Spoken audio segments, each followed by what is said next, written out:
In the early years of professional racquetball, the men and women played the tour together. However, in 1979, a group of female players, led by top-ranking pro Janelle Marriott, believed it was necessary to split from the men's tour. By promoting their own pro tour, the women hoped to gain more notoriety, exposure, and larger tournament purses. Therefore, the Women's Professional Racquetball Association was formed, and to date has been very successful. We talked with the association's executive director, Molly O'Brien, about those successes and the current status of the WPRA and the players. Really nice exposure. It's been the battle the WPRA has been fighting since its inception. The women have finally cracked the television empire and feel there's no reason it can't become a future TV fixture. I've always believed that, many times people say, well, you can't fit many people around the racquetball court. Well, you can't fit many people around a bowling alley either, but it's on TV every Saturday. And that there's something to be said about that. And I think that television is a way for us to really market our sport. While more TV will hopefully start to fall into place, the WPRA has secured major sponsors helping to keep the tour healthy. Backing from Penn and Diet Pepsi have been crucial additions, ensuring the visibility of the WPRA. However, it's the new exciting brand of racquetball from the players that has O'Brien optimistic about the tour's future. Oh, the women's game has become so much more athletic, I would say, and so much more powerful and more offensive.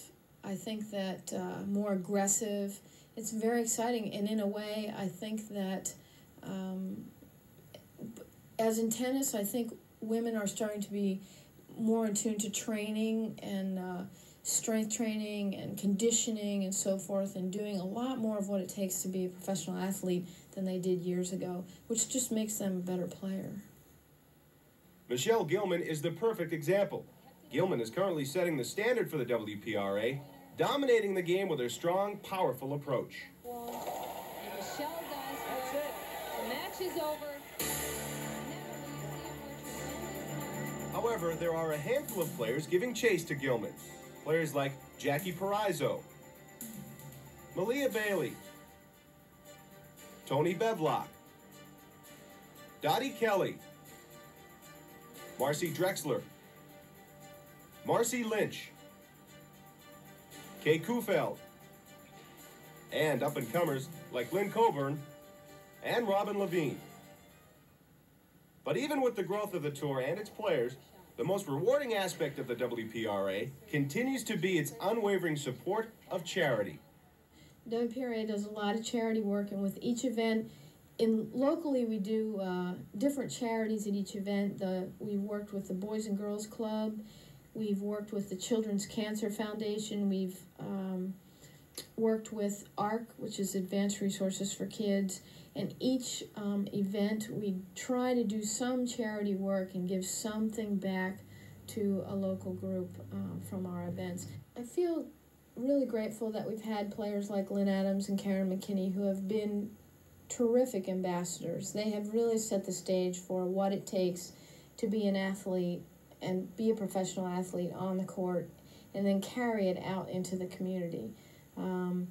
I feel that they have really set a good example for the upcoming players, and that hopefully we'll still have Lynn in our circle, and she'll be there to guide and kind of, be a consultant for the new players, and she can teach them how to be an ambassador because she was so good at that.